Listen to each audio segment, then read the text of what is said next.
মে মাসের এই দিন থেকে শুরু হবে কালবৈশাখী ঝড়। কী বলছে আবহাওয়ার আপডেট সম্পূর্ণ জেনে নেব এই ভিডিওর মাধ্যমে। সঙ্গে থাকুন। ভিডিওটি ভালো লাগলে একটি লাইক করবেন আর চ্যানেলটি সাবস্ক্রাইব করবেন। গত কয়েকদিন ধরে তাপপ্রবাহে অতিষ্ঠ জনজীবন, বেলা বাড়লেই শুনশান রাস্তাঘাট। দরকারি কাজ ছাড়া কেউই বাড়ির বাইরে বের হচ্ছেন না। রবিবার কলকাতায় সর্বোচ্চ তাপমাত্রা 41.3 ডিগ্রি সেলসিয়াস ছিল।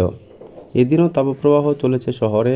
চলতি এপ্রিলে এই নিয়ে চতুর্থ দফায় তাপপ্রবাহ চলছে বলে দাবি আলিপুর আবহাওয়া দপ্তরের, যা অতীতে এপ্রিল মাসে কোনোদিনও ঘটেনি। পরিস্থিতির কোনো বদল এই মুহূর্তে নেই। প্রচণ্ড উষ্ণ পশ্চিমের হাওয়া অবাধে দাপট দেখাচ্ছে বাংলায়। প্রতিদিন সন্ধ্যার পর বঙ্গোপসাগরে জলীয়বাষ্পপূর্ণ হাওয়া ঢুকছে, কিন্তু তা বেশ দুর্বল। আলিপুর আবহাওয়া দপ্তর জানালো, সোমবার থেকে 7ই মে পর্যন্ত রাজ্যে কোনোরকম বৃষ্টির সম্ভাবনা নেই। তবে আগামী 5 দিনে তাপমাত্রার আর তেমন কোনো উল্লেখযোগ্য বদল নেই। অর্থাৎ তাপপ্রবাহ চলতে থাকবে, কিন্তু আর তাপমাত্রা বাড়বে না, আবার কমবেও না। পূর্ব ও পশ্চিম মেদিনীপুর, 2 বর্ধমান ও বাঁকুড়া জেলায় তীব্র তাপপ্রবাহের লাল সতর্কতা জারি করেছে আবহাওয়া দপ্তর। পশ্চিমাঞ্চলের বাকি সব জেলায় তাপপ্রবাহের কমলা সতর্কতা জারি হয়েছে। দক্ষিণবঙ্গের বাকি জেলায় তাপপ্রবাহের কাছাকাছি থাকবে তাপমাত্রা। রবিবার পুরুলিয়া, বাঁকুড়া, ঝাড়গ্রাম এবং 2 মেদিনীপুর জেলায় সন্ধ্যার পর হালকা বৃষ্টি হতে পারে। তবে এতে তাপপ্রবাহ কমবে না। তাপপ্রবাহ থেকে আপাতত মুক্তি পাচ্ছে না গাঙ্গেয় দক্ষিণবঙ্গ। আগামী 5 দিন সব জেলায় তাপপ্রবাহের কমলা সতর্কতা। উত্তরে আলিপুরদুয়ার এবং কোচবিহারের তাপপ্রবাহের মতো পরিস্থিতি হলেও আপাতত খাতায় কলমে তাপপ্রবাহ নেই।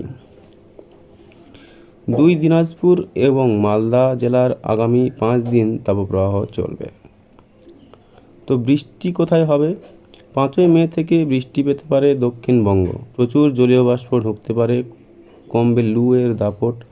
উত্তর গোলার্ধে তৈরি হওয়া অক্ষরেখা ঘড়ির কাঁটার বিপরীতে দক্ষিণ দিকে আসবে। অত্যন্ত বেশি সম্ভাবনা তৈরি হচ্ছে বৃষ্টির, এমনটাই জানালো আলিপুর আবহাওয়া দপ্তর।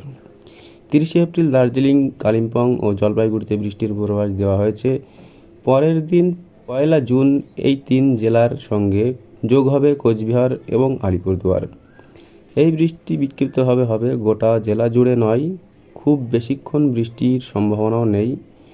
সেই সঙ্গে চলবে বজ্রবিদ্যুৎ এবং দমকা হাওয়া। 1998 সাল থেকে 2023 সালের মধ্যে এপ্রিলে সর্বাধিক 3 দফায় চলছিল তাপপ্রবাহ।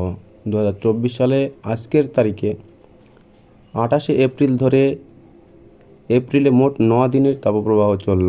2009 সালের এপ্রিলে 2 দফায় চলেছিল তাপপ্রবাহ, 4 দিন করে মোট 8 দিন। 2024 সালে সেই রেকর্ড ভেঙে দিল এপ্রিলের তাপপ্রবাহ। বন্ধুরা, সম্পূর্ণ বিস্তারিত জানবো, ভিডিওর সঙ্গে থাকুন আর ভিডিওটি লাইক করবেন আর চ্যানেলটি সাবস্ক্রাইব করবেন।